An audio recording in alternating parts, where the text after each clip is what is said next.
More than just a show para sa cast, ang hit seryeng Incognito. At ngayong harapin na ng contracts ang kanilang final mission very soon, hindi maiwasang maging emosyonal ng ilang cast member gaya ni Maris Racal.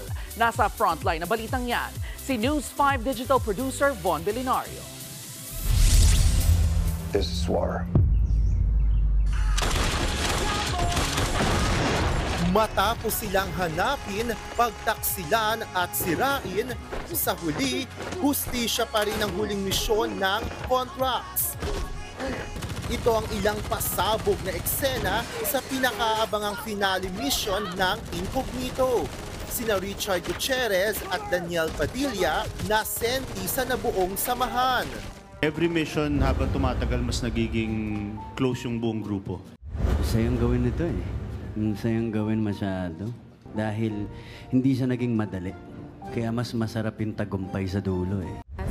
Si Maris Racal naging emosyonal sa MediaCon nang magpaalam sa kanyang role bilang si Gab Rivera. Making this series, making Incognito has saved me. You have no idea how much it saved me and paano ako nag-grow as an actor. And salamat sa pagbigay sa akin ng role na Gab Rivera. Para kay Baron Geisler, redemption niyang Incognito matapos tumaan sa maraming kontrobersya.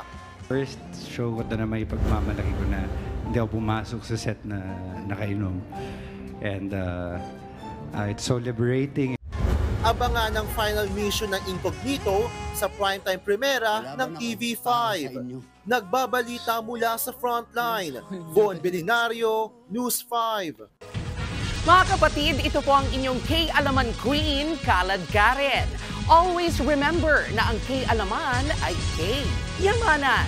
Kaya para sa latest showbiz news at dagdag impormasyon, mag-follow at mag-subscribe sa social media pages ng News 5. Okay?